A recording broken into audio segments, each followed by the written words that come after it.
I'll press start now.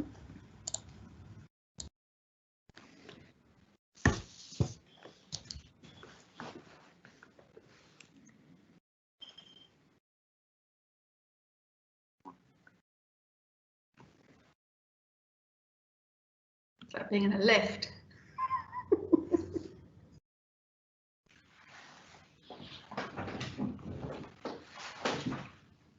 If we start at about 2 minutes past to give people a chance to get in the room. Okay.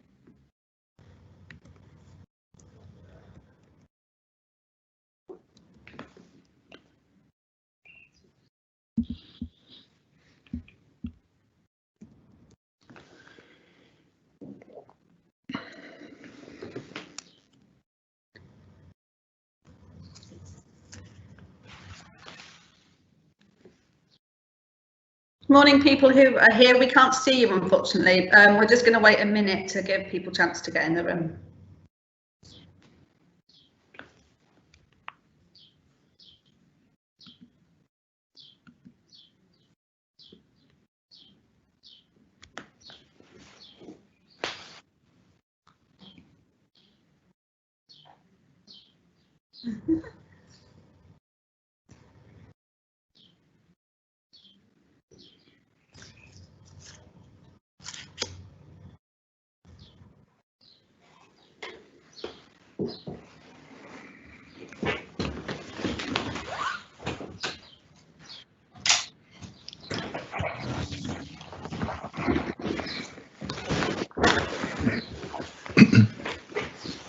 Right, I think we'll make a start actually.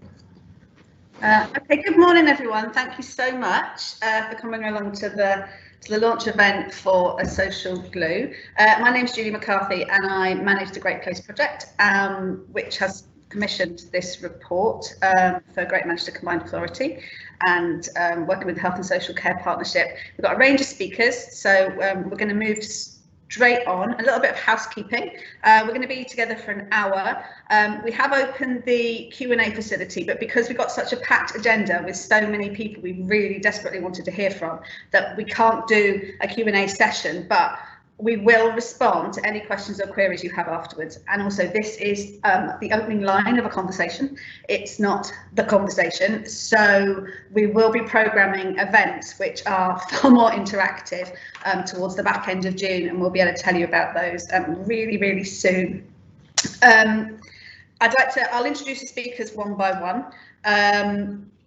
I think we'll just kick off and start actually. So first of all, I'd like to introduce Sir Richard Lees, who is the chair of the Greater Manchester Health and Social Care Partnership. So thank you very much, Richard. Thanks, Julie, and good morning, everybody. It's a real pleasure to be here, particularly as we're talking about a subject, arts and culture, which has been very dear to my heart for a very long time, and which we as a city in the city region have continued to invest and support when perhaps other places have not been doing that, and I think with good cause. And I think it's a really good time for looking at this report, and we started a process probably a year ago, in the middle of the COVID crisis, of looking at what shape integration and devolution of health and social care was going to take in Greater Manchester over the next 5 years.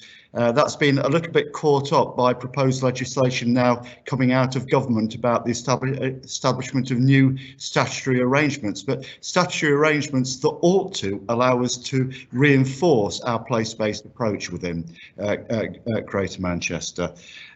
We're very clear about what the priorities ought to be over the next 5 years, and at the heart of that is that whole issue of population health and health inequalities. And if we didn't know about health inequalities before, certainly COVID-19 has exposed it very brutally to everybody. But of course, we did know about it before. We had the Marmot report a little over 10 years ago. We've had a second report. And around that issue of population health and health inequalities, we've been working with Professor Marmot with the objective of being a Marmot city region. If we look at population health, We also know this isn't about excellence in clinical processes, although for when people do get ill, we do want excellence in clinical processes, but over 80% of what we need to do in order to have a healthier population, better able to live independently, is got nothing to do with health and care interventions per se. Some of them are very, I'll use the term concrete, but it is about decent housing. It is about having a decent job, being able to support yourself. There are some of those things that are the basics of everyday life that are essential, but some of them are more tangible elements. And I think this is where we start to approach something that's within the report, that where it starts talking about going beyond social prescription. It is the impact overall of quality of life on people's health and indeed their happiness. And I think we were the first city ridiculed about 15, 16 years ago when we set happiness as being a target. Again, everybody else has caught up with us now and recognised it's really, really important. I don't want to certainly undervalue social prescription, which we have been using in arts and culture, I think, for quite a long time in Greater Manchester. I can remember Maria Balshaw, when she was director of galleries here, doing which is clearly some time ago now, doing a presentation to Manchester City Council, and where that role of arts and culture within particularly mental health, older people and so on, was something we were already very clearly doing then. It's something clearly, if we can use, particularly around mental health, arts and culture as part of therapy around that.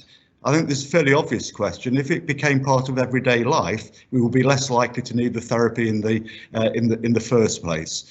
And I guess that's where I would take this, that we have to go beyond those basics of being able to feed yourself, being able to be warm, being able to look after your family, and those things, because whilst those are clearly the essentials, there are other things that are required to have that quality of life, which are required to have that more equal and healthier population. So I think this is a real room for arts to grow and for arts to become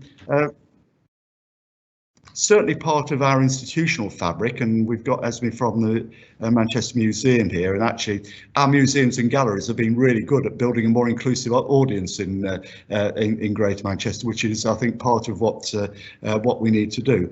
But it's also it's making art and culture part of everyday life.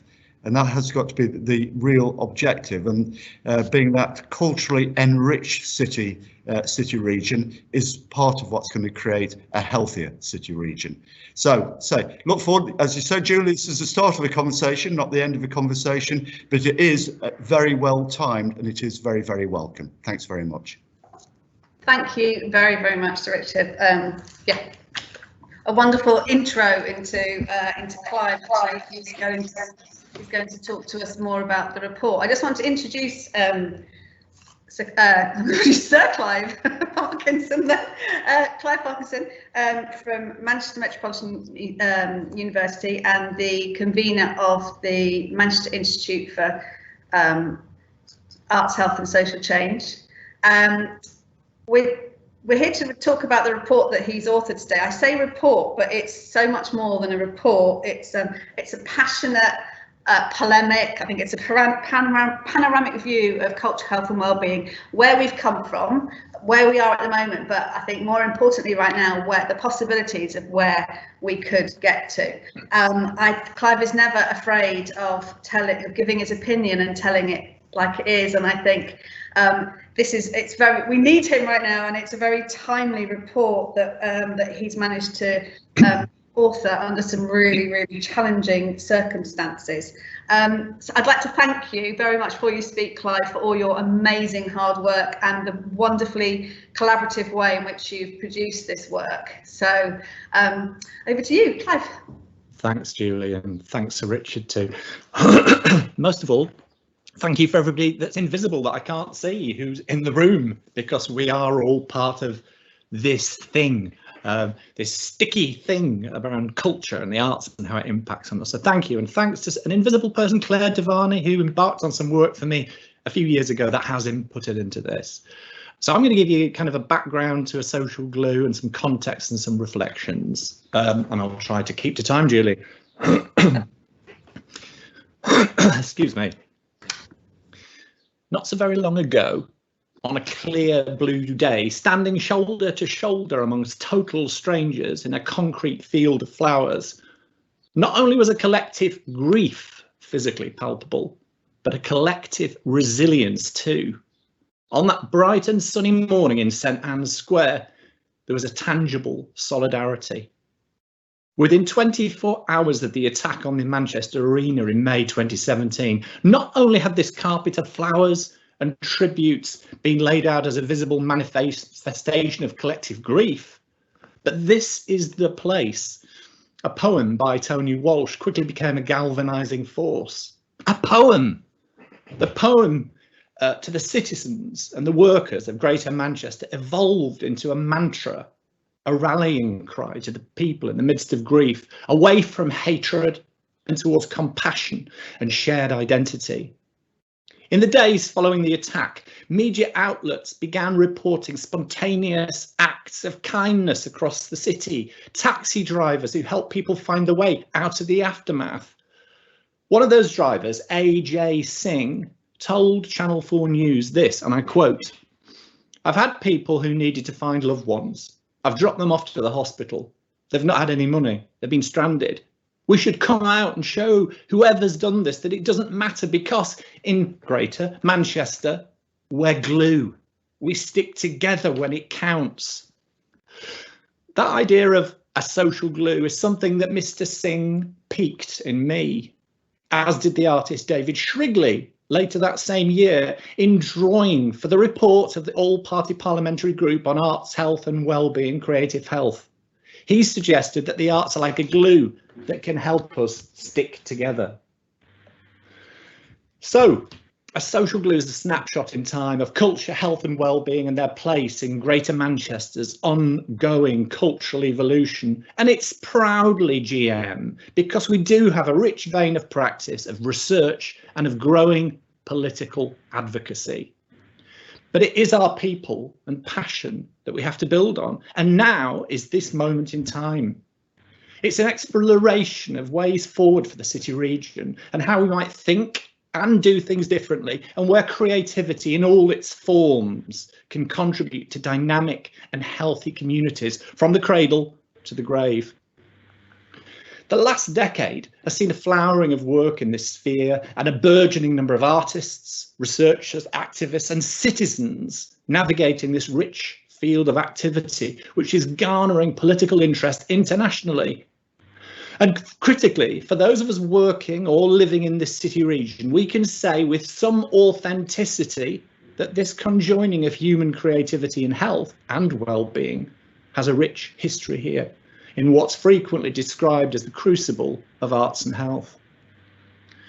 But this report embraces culture in all its forms, blurring the messy boundaries between the amateur and the professional, the artist who cares and the health worker who escapes the trauma of their workload through some safety valve of self-expression and pleasure. It also thinks about health and culture everywhere, not just in clinics or in galleries, but in schools, on the streets, in our homes, fluid and difficult to pin down. Perhaps too, it suggests that the arts not only have the power to wrap us up in potent emotions, but the potency to inspire us to be outraged and perhaps make change. A social glue hints at new possibilities of us thinking beyond our own selves and the wider world.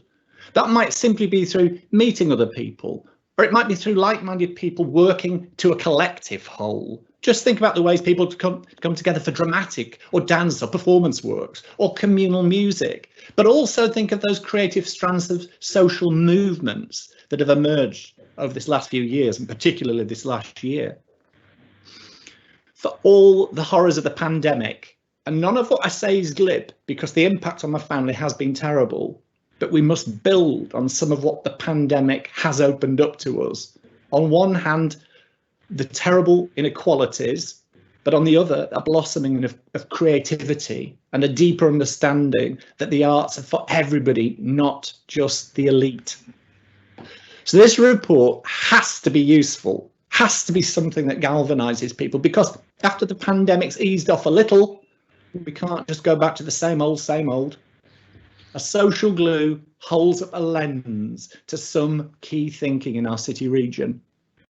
Health equity in England, the Marmot review that Sir Peter mentioned, provides us with a case study of Greater Manchester, reiterating the unfair, unjust and unacceptable inequalities that still exist across the city region. But it also advocated for a place-based strategy aligned to the life course, indicating that this is the best way to tackle inequalities and the social determinants that underpin them.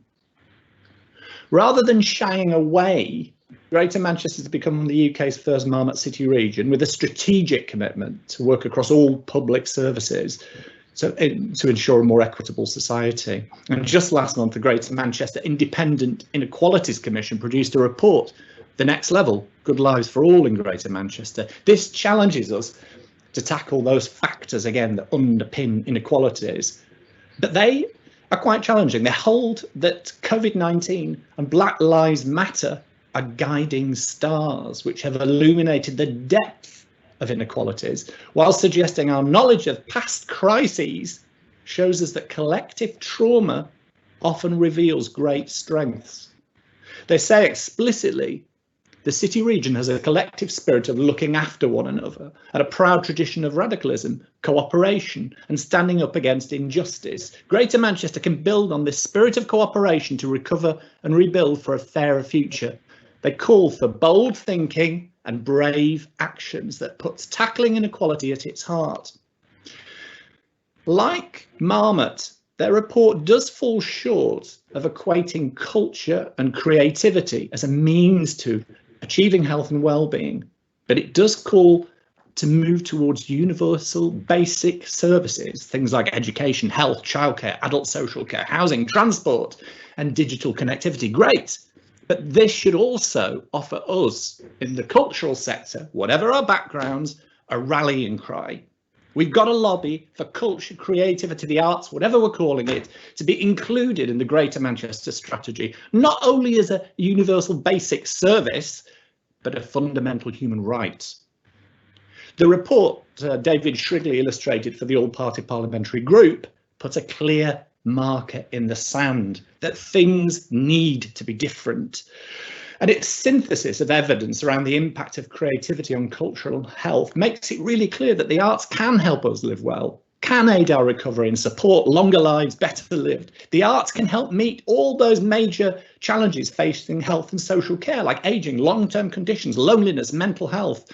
So the social glue reiterates that. And this has been backed up by the World Health Organization, whose regional director, Dr. Priyasaka Oslin, suggests the arts tackle wicked or complex health challenges in that they consider health and well-being in broader societal and communal contexts and offer solutions that common medical practice has so far been unable to address. At its heart, a social glue urges us to learn from the past and work towards a future that puts its people at the centre of social change. It offers up case studies of practice spanning our age-friendly city region alongside I Thrive and 42nd Street and children and young people's mental health that we know is a burgeoning issue. It unpicks the possibilities of going beyond social prescribing, imagining a scenario where the tools to produce health-enabling opportunities are in the hands of communities themselves, subverting government narrative and moving towards a proud sense of place, evolved through true co-production across Greater Manchester. Added to the mix, the huge number of skilled participatory artists in the city region provide a human resource, if supported and paid to reflect their experience, presents a compelling scenario that is within reach. The report celebrates the potency of collective power evidenced by things like Live Well, Make Art, bringing people together, affecting a sense of connection and identity across the city region. Never more's that been important. It applauds the extraordinary development and distribution of creative care kits in the heart of lockdown, only made possible by 300 people who volunteered the time, distributing kits to 22,000 young people and 16,000 of Greater Manchester's most older, vulnerable people. That's amazing in a time of crisis. A social glue begins to disentangle the evidence. It looks to the gaps in what we know and what might be useful research, particularly where population level arts engagement is associated with levels of inequality and where individual levels of arts engagement is associated with better health or social outcomes that are normally adversely affected by inequalities. Above all, it urges us to think imaginatively about what constitutes evidence. What's increasingly been referred to as a creative health agenda has taken root nationally, when galleries and musicians are communal healing places of human interaction, and hospitals have deeply considered design providing a more humane space and offering multiple opportunities to encounter the arts in all their forms. So let's move away from an arts and health agenda focused on ill health and deficit to one where human creativity is seen as a liberating social asset and a means to affecting individual and communal change. Now's the time to reimagine it, the city, the towns, the streets of Greater Manchester, from retail destinations to places of exciting, diverse culture where people seek interactions with each other and the things that keep them happy, healthy, well. Through collective endeavour, there's a real possibility to implement a far-reaching vision for public sector reform, where culture and creativity might enable communities and citizens to consider themselves as participants in a common venture. What might we do here and now to transform the city region into what we can legitimately describe as a creative health city region? A social glue suggests that the conditions are right to pull these strands of possibility together, where one size doesn't fit all, and where work that's hyperlocal, nurtured with communities, as well as being part of a citywide vision, can achieve something. So the report makes 8 recommendations, and I'm only going to touch on them briefly. One is about identifying appropriate leadership to take this work on forward, unlocking the resources that we know that's there, but at the same time acknowledging it's a collective endeavour, but untapping those resources. And we should build on the identity of Greater Manchester as the first creative health city region in the UK, working proudly to embed creative approaches spanning all the areas of devolved health policy and strategic health plans. We need to focus on the intersections between people, place and culture and heritage and their creativity, thinking again hyperlocally, building our assets and co-production and imagining work that's owned by communities. We need to recognise the unique potential of culture and creativity to live well, positioning the arts at the heart of all future developments in the inequalities agenda. Greater Manchester should be marketed as a legitimate UK centre of culture, health and social change, including rethinking the role of high streets and communities as destinations for well-being, not just commerce. We need to nurture, support and value our artists, creative practitioners and health, or that health ecology, recognising the work is diverse. And Greater Manchester should move beyond social prescribing, linking green and blue spaces, heritage and the arts to potentially live well.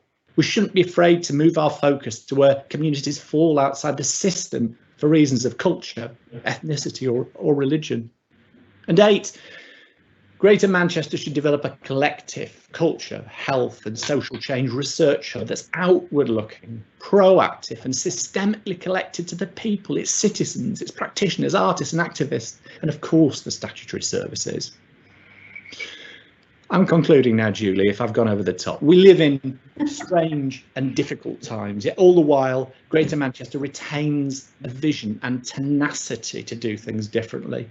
Perhaps now more than ever, this mantra is more relevant than ever.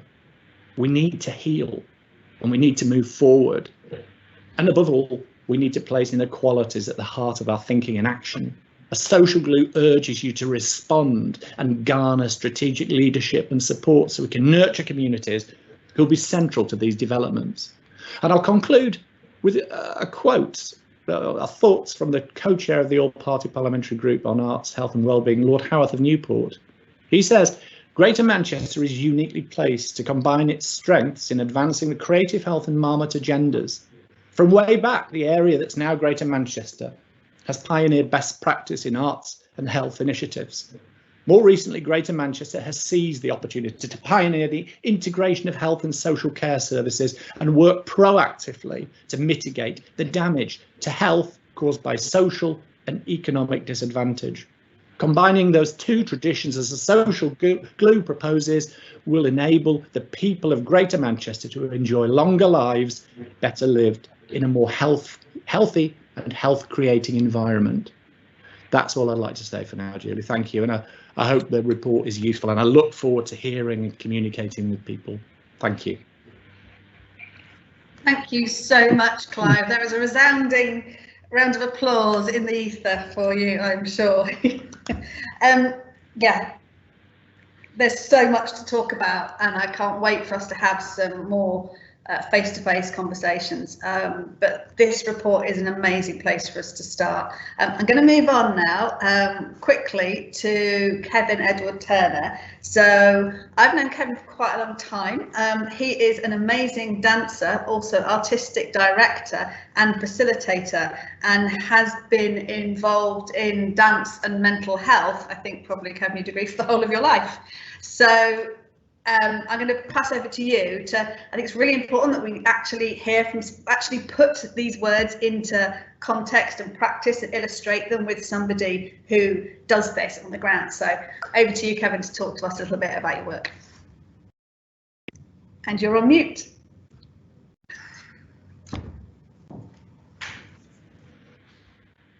Can people hear me now? Oh my goodness, you would think after a year of Zoom that I'd get used to something like that. Please accept my apologies. Thank you so much for the lovely introduction, Julie. And thank you so much, Clive. Wow, so inspiring. I'm so inspired and passionate and motivated right now from hearing that speech. That was absolutely wonderful. Like Julie said, I'm going to be coming at this from from an artist perspective, from a facilitator's perspective, and also from a personal perspective as well. So I'm going to jump right in. So I just give a little bit of an introduction about who I am. So hi, my name's Kevin Edward Turner. I'm one of the co-founders and co-artistic directors of Company Chameleon. Now, Company Chameleon is a dance theatre company based in Manchester, and we've been operating now since about 2007, and we've been the national portfolio organisation with ACE since 2011. So we have about 4 strands of activity to what we do. The first strand is about creating high quality productions for the theatre, which we tour both nationally and internationally. The second strand is all about creating work for outdoor public spaces, unconventional spaces, sighted work, film.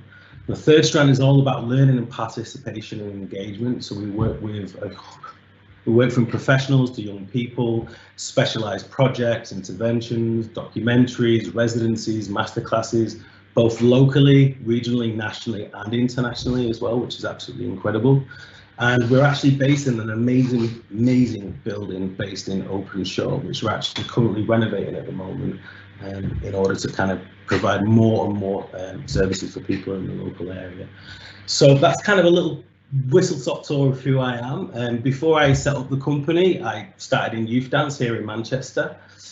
From there, I went to the Nova School of Contemporary Dance, did my formal training, and I danced with a lot of nationally recognised and internationally recognised dance companies and international choreographers. So I'm very fortunate to travel all over places and do lots of incredible work with lots of different people in lots of different places.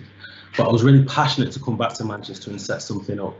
Now, for me, the work that we do at Chameleon is kind of divided into 2 parts. It's about the professional production and touring work, but it's also about the learning and participation engagement work. And for the company, both of those things are just equally important. From a personal point of view, I'm a working class lad. I grew up in a single parent home. There was quite a lot of difficulties and challenges growing up. And for me, being able to work with a youth development officer who came into my school and taught a workshop allowed me then to get into a progression stream where I was able to join a local youth theatre. It really developed my love and passion for dance, and then basically get picked up through the system, go into the schools, and here I am now. So I'm really passionate about making opportunities for other people.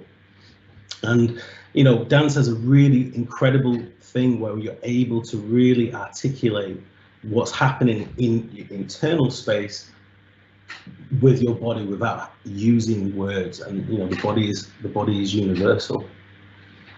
So I'm just going to jump up. So, you know, on a personal note, I've had my own struggles with mental health. I got diagnosed with bipolar affective disorder in 2013. It's something that I've struggled with from being a teenager, and it just got progressively worse. Although on the outside, people might have said that I was quite successful in the things that I was doing. It was something that I hid a lot from people, and there was something that I had a lot of fear around. Would it damage my reputation? Would it stop me from getting certain opportunities? I didn't have the emotional literacy to even begin to understand and unpick that complexity.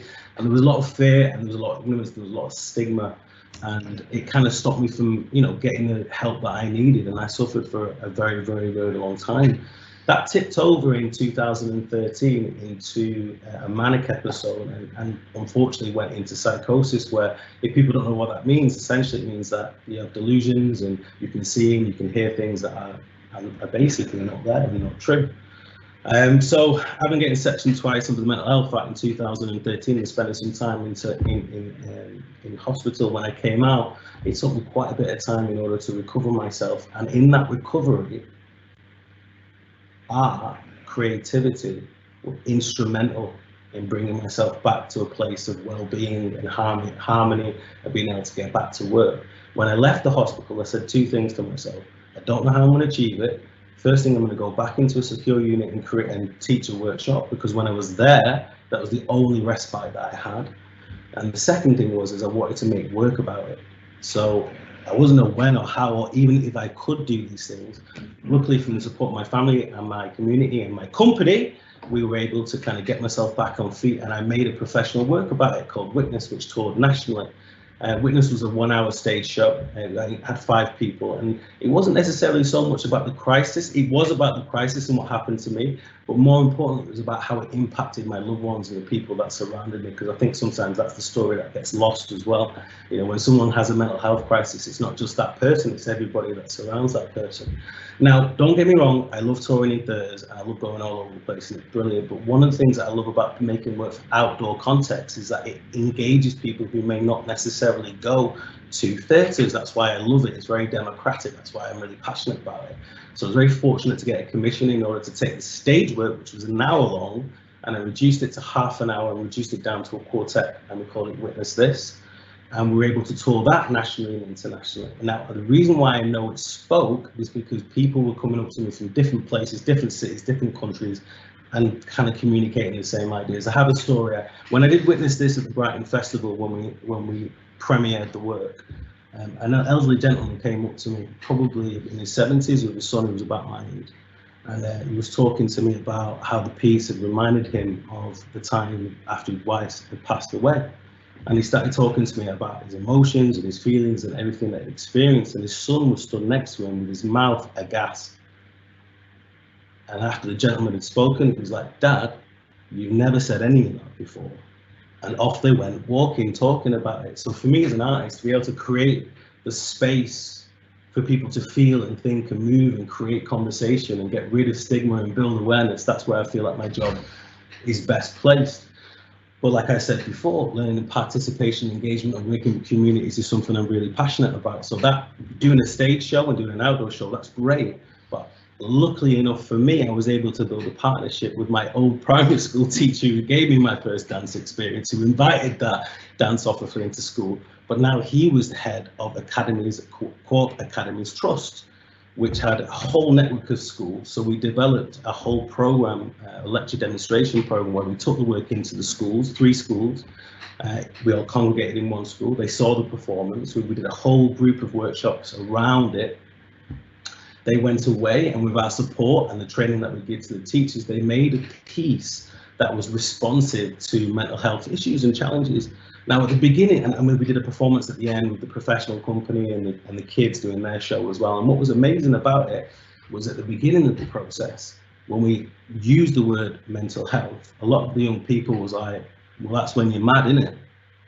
So there's not a lot of understanding or awareness really around. So, but by the end of the project, by using movement and creativity and art as a mechanism to talk about these issues, their literacy and their understanding it increased significantly, and that's something that we're going to continue working with the co-op, and we're actively seeking other partnerships with other schools and other organisations to develop that programme. So on to my next part. I do also, that still didn't seem enough, so I felt like, you know, I was fortunate enough to build a partnership with 42nd Street, which is an amazing charity based in Manchester that offers services for young people. And from there, I was able to develop a project together, and we run a regular provision, but we also, from that, got asked to get involved in a documentary with Darcy Bussell, believe it or not, who subsequently became our patron after the documentary. And what was brilliant about that was, again, it gave another platform to showcase how dance and movement is an exceptional way for people to work through their challenges, you know, and to find ways to express their inner world. And it's incredibly cathartic, because one thing that I didn't do for a very long time was express what was going on with me, and that's what caused the suffering to last for longer. But with the young, if we're able to create a situation where people are not scared to talk about it, and they can use art and creativity as a mechanism, then it's only going to serve and develop and strengthen their well-being. I'm almost there. I'll be about 1 more minute, if that's okay. So, you know, throughout my whole experience as an artist, on a personal level, I see the transformative power of art and how it affects people's health.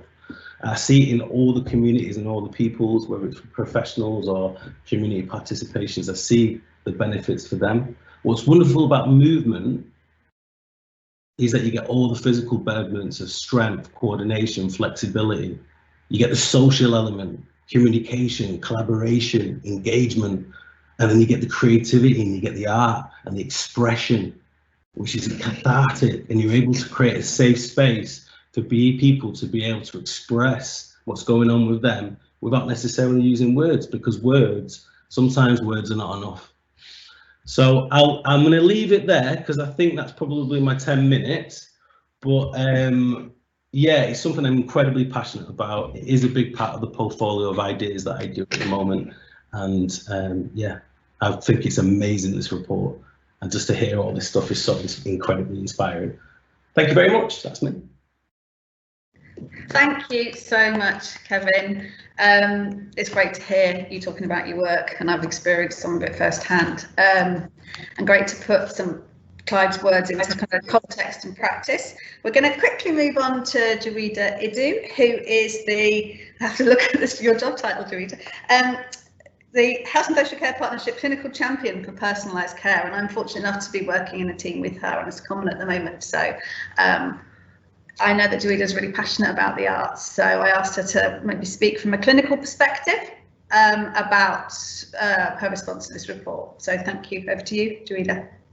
Well, thank you very much. It's a real privilege to be with you all this morning. So a good morning to everyone, and to all the people I can't see. I hope you find this different perspective, but it really builds on the wonderful parts that we just listened to from Clive, Sir Richard and Kevin. So I've been a GP in Stockport for more than 20 years. I work in the same practice with my husband in Woodley. We have around 5,000 patients.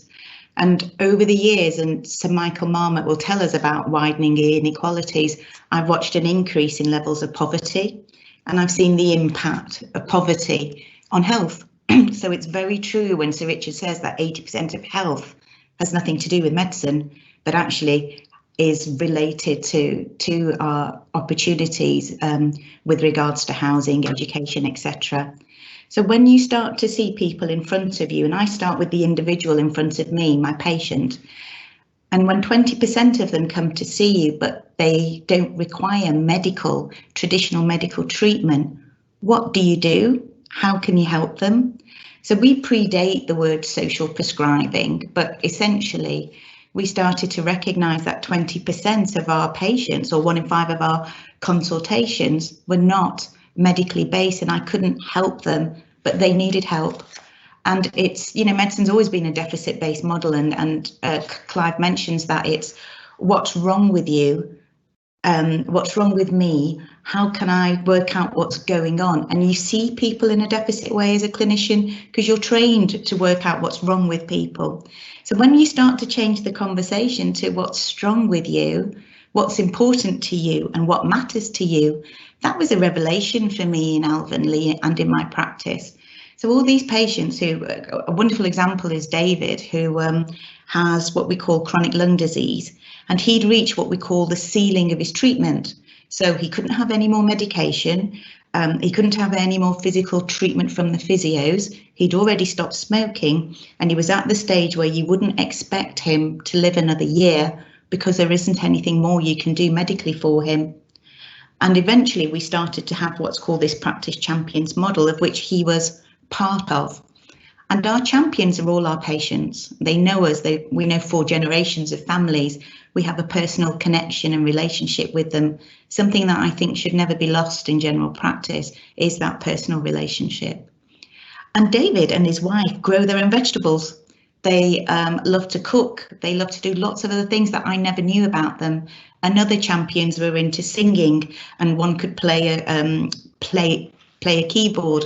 Others were into walking and knitting and nattering, etc.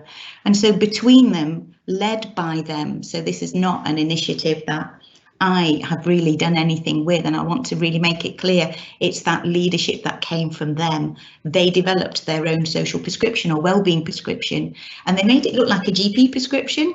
So you could tick what you liked, and it was incredible really, because David then started going to the singing group. Now, there is medical evidence that if you sing, you improve your lung capacity. He started going to the walking group, and there's medical evidence if you build your muscle mass, you can raise your rib cage higher and you'll actually breathe better. 4 years down the line, we have an incredible allotment that he runs. His lung function is better now than it was 4 years ago. And I think what I've learned as a GP and a frontline clinician is that when you actually work with your community and you change your relationship from illness to wellness, and you change your relationship with the people that you work with, i.e. those individuals, that patient, it becomes a partnership. And last week they wrote our strategy for the practice for the next 5 years, and we've agreed to uphold it for them, and that was quite an eye-opener. We asked them what mattered to them, and they were like, you want to know what matters to us? I said, yeah, what do you want your practice to look like in 5 years? What matters to you? Well, we want the allotment to do more. We want to be more inclusive, that our community is diverse. How do we all come together differently? And even in the allotment, we have group consultations. We'll do it for diabetic groups of patients. Social movement happens in the allotment. They share a WhatsApp group, they share their recipes, and another volunteer cooks a diabetic friendly dish that they can share at the end of the day. And then we had lockdown, so we couldn't do that. So we went to Facebook Live. We've got Facebook Live singing and all sorts of opportunities where we keep them connected. And again, looking at those social determinants, loneliness and isolation has the same morbidity and mortality as smoking 15 cigarettes a day. And certainly in Stockport, we've got one of the largest population of people over the age of 70. So what our champions did, working with their community, their local shops, 500 of them mobilised. They reached out, they delivered food, we delivered tablets, our council helped with the coaching skills to use a tablet, and therefore we had people who had never used electronic software actually being able to order their prescription. My prescription online ordering went up to 100%. It never reached beyond 70. They could connect with family members who they'd not connected with before.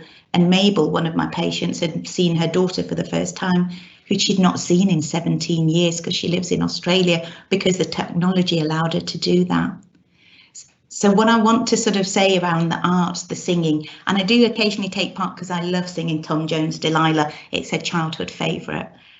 I would just say that you cannot do it on your own, but recognise in your own space as a GP or a statutory service, a social worker, that you can make a difference if you start to have a person-centred conversation and you start to understand what's already in your community. Because if anything, it's really changed the morale in my practice. It's changed our whole perspective. I would have loved to have retired 5 years ago because I felt so miserable with my workload, but I don't now. It gives me a lot of joy, and I think you can be an anchor as a GP practice. There's 200 in Stockport. And one of the ways you can reduce the inequalities is how you take on staff or apprentices. My current apprentice is a care leaver, and I want to give her the opportunity to develop something that she would never get if she went through a normal route. And if you multiply that 200 times and work with our communities and let them lead us, wow, what could Greater Manchester really look like? So I get very excitable, but I hope I've given you a very short snippet. There's lots more to tell, but I've got 5 minutes and I think I better stop there. But thank you for listening, and thank you for taking the time to be with us today. And I've loved listening to all my predecessors too, and I hope I get to connect with you all afterwards. Thanks, Julie. Thank you, Dorita. I think you could have your own webinar. You all could. You can all have your own TV series, frankly. I think what Dorita's just talked about there is real evidence-based practice. The evidence is in her practice. Okay, I'm going to move on quickly to Esme to talk a bit. She says for 3.5 minutes about the national context as well. Esme is the director of Manchester Museum and also chair of the Culture, Health and Wellbeing Alliance. So Esme, over to you. Brilliant. Well, before I do that, I just want to say it's truly inspiring, and I'm totally fired up. This feels quite a moment, actually, and I do want to thank Clive for a social glue and all those people who've contributed to it, because it feels like a moment of hope. I was listening to Christopher Bailey, the World Health Organization Arts and Health lead, and he recently noted that it's really rare that an idea should meet a moment so well as this. And it's such an expansive agenda, and it's so familiar to and embraced by so many already in Greater Manchester, as we've just seen. But I'm going to give you a little bit of the national context. So that all-party parliamentary group on arts, health and wellbeing that Clive mentioned in their groundbreaking report, Creative Health, identified the pivotal role of Greater Manchester as the wellspring of arts and health some 50 years ago. 50 years, very shortly, and it illuminated new possibilities for the future. But since that report, and in the last 5 years in particular, the ecology has developed at pace. So just a bit of a whistle stop here. In 2019, we saw the birth of the National Academy of Social Prescribing, NASP, really foul acronym, dedicated to the advancement of social prescribing through cross-sector promotion, collaboration and innovation. The National Culture, Health and Wellbeing Alliance that I'm privileged to chair, a people-powered sector body supporting the sector, has seen its membership soar to well over 6,000 practitioners and organisations deeply invested in bringing culture, creativity, health and wellbeing together. Lived experience is increasingly acknowledged, valued and embedded. Support for the brilliant Lived Experience Network, the LENS, much better acronym, to ensure the voices of those with lived experience remain at the heart of this movement. I just think that work has never been more critical. And just a few weeks ago, saw the really inspiring launch of the National Centre for Creative Health. Greater Manchester, perhaps unsurprisingly, was very well, there were many of us in that room. And this is really focused on policy development and enabling creative health approaches to become integral to health and social care. So nationally, there is growing really a rich ecology and momentum is building. I'll be honest, so many people still tell me that they look to Greater Manchester for what's coming next. The Creative Health Report acknowledged the unique opportunity afforded to Greater Manchester through devolution. And Social Glue reminds us of that strong heritage and that actually we've always driven culture, health and wellbeing into social action and civic life. But now there's an urgency and a renewed sense of purpose. And Social Glue for me really captures the spirit momentum and the potential of this moment. And after reading it, I'm really asking, are we really brave enough to fully, wholeheartedly, together, commit to developing the culture of care that we need, to invest for the longer term, to be truly inclusive and open to new forms of leadership, new stories, new collaborations, and build the expertise and capacity across our city region. You know, there's a lot of talk about the radical nature of GM, and I'll be honest, I love it. And there's truth and power and comfort in that. But what I've really observed in the past 20 years is actually an extraordinary ability to continuously learn and evolve. And I wonder whether that's where we really find ourselves now. I mean, I believe the future is collaborative, and if anywhere can bridge the ingenuity gap, address the health inequalities, and forge the kind of enduring and sustainable relationships we need for our collective creative health, it's surely Greater Manchester, and it has to be now. So that's it from me. Thank you so much, Esme, for those words, and we've all got so much fire in our belly about this. We cannot fail, I think. I'm going to pass on really quickly to our last speaker today, Warren Hepplett, who is Executive Lead for Strategy and System Development for Greater Manchester Health and Social Care Partnership. I hope you don't have to have that on a badge. To talk a little bit about how we might take this forward. What are the next steps? It's great, this is inspiring, it's wonderful, loads of messages and comments about it, but what do we do now? So over to you, Warren. Brilliant, thanks, Julian. It's definitely the high point of the week, and my bit of this has been made so much easier based on the contributions that colleagues have made already that really kind of bring the opportunity to life. And it feels like it's worth kind of reflecting a bit, I think, on what we've heard so far, what's contained in the report, what it says about Greater Manchester, and what it says about those of us that are looking to build a devolved and integrated health and social care system that's configured to create and improve health and not just respond to sickness. And I've got to say, listening to Kevin and Joida in particular, I'm reflecting on the case that we were making back in 2014, 2015, in the atmosphere of a national conversation around health and care that was really stuck in the moment of seeing people as units of need, seeing people as a problem in terms of demand, recognising and accepting the running of a health system that was configured according to its kind of reactive crisis response, never getting in front of what would kind of keep people well, what would put people in control of their own health, and to see where we've got to with the examples that Joida and Kevin could describe in terms of, you know, Kevin's ability to articulate what dance and movement can mean to physical and mental health and well-being, what it can mean to therapy, what it can mean to recovery, what it can mean to belonging and participation, and hearing Joida's story about what it feels like and what it looks like when you completely invert the model of care and you put people in control.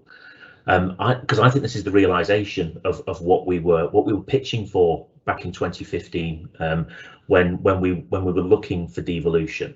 It was always about the principles of doing things differently, about doing things with people, not to people, about it being relevant to the place where people live and to the reality of people's lives. It was about seeing people in the context of their strengths and their assets, and Joida's kind of opening line on, you know, not asking what's the matter with people, but asking what matters to people, and using that to guide the way that we construct and operate the whole of the whole of the health service. And we'd also, I think the other thing that really stands out at that moment that this report and this opportunity really brings to life is that we were always fiercely connected to the idea that if we were going to do this, we were going to do this in a way that all of the contributions to people's health and well-being were brought together. This was never going to be about health services. This was going to be about health.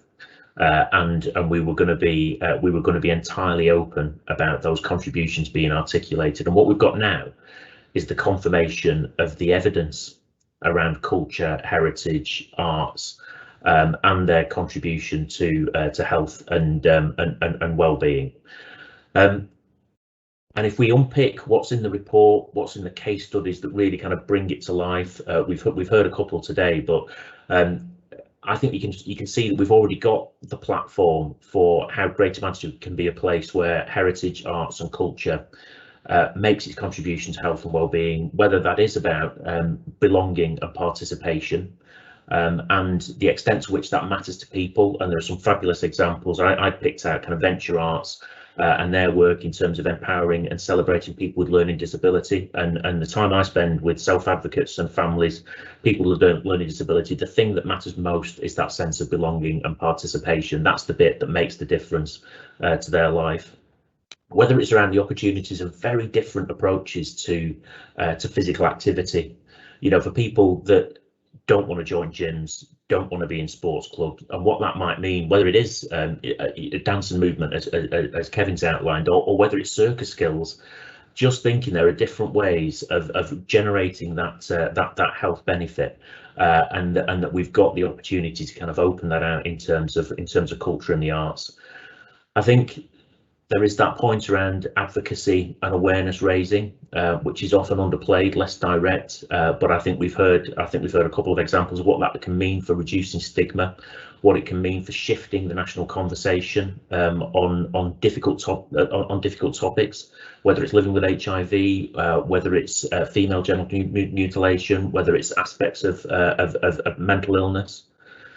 I think we've, and especially in this city region, always understood the power and potential of music, and we've got fabulous examples of where music is part of the therapy and the support for people living with dementia, what it does in terms of mood, what it does in terms of triggering memories and connecting people to the happy moments in their lives and sustaining those.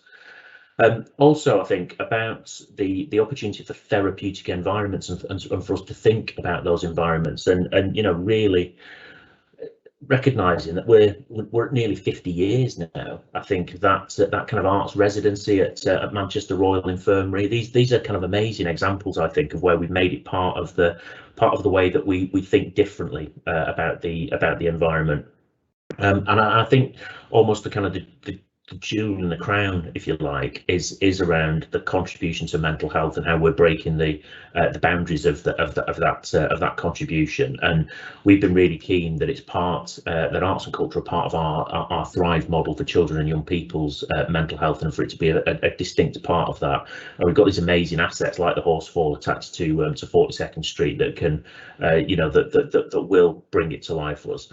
So it feels like we're in this position where the evidence is absolutely there. I think we've got some critical next steps now to say, acknowledge that we've got some amazing advocates that can help bring it to life, and we've heard that today. I think now it's time to engage the leadership, get them to understand and acknowledge that the evidence is there, build that literacy amongst those leadership, say this is part of our system, this is part of the way that we work, and part of what will make Greater Manchester a Marmot city region that creates health and doesn't just respond to ill health. I think in the context of the legislative changes that are happening to the NHS, this means that Greater Manchester will be a unique integrated care system that has culture, heritage and the arts at the centre of its model, and we all understand how to describe it and how to operate it. And perhaps the most exciting feature of that is what it means at the neighbourhood level, and the opportunity that Joida brought to life around what does this mean in the context of 490 GP practices with nearly 2,000 GPs tied into them. What does it mean at the neighbourhood level? How can we use it to make sure that Joida's experience of upending that social medical model and thinking really differently about care and support can happen in every neighbourhood in Greater Manchester? It's kind of Joida's job to make that happen, but I just wanted to say she wouldn't be doing that without support.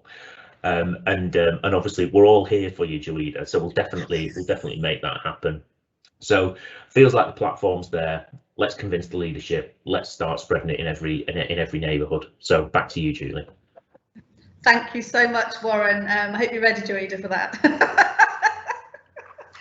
Thank you, Warren. I know we're going to have. What we need to do now is start the conversation. So with the people who are on this call, who've been listening, sending really great observations and some questions, and the wider sectors, so health, social care, voluntary sector, the cultural sector, community groups, everybody really, and that's something that we are not going to lose momentum on. So I know that it is already 11 o'clock. I'd like to thank all the speakers, and I'd like to thank all of the attendees, and thank you for all your comments. You can now download the report. I put the link in the Q&A section on Teams. I also sent it out via Eventbrite to everyone who'd registered. There is a hyperlinked version of the report which links straight through to case studies. Takes you onto the net. So if you're connected to the internet, it will take you straight through to a relevant case study. But feel free to disseminate the report as widely as you would like, and look out in your emails and on Twitter for some invitations to some future conversations to take this work forward in the next few months. I'm going to be doing, I'm on a part-time secondment to the Health and Social Care Partnership, so I'm working across between culture and health and social care, so hopefully that's going to facilitate some of this work going forward. I'm working in a team with Joida, which is brilliant. Okay, so just I'd like to thank everyone again, and I really look forward to talking to you all again soon. Thank you very much, and goodbye. Thank you.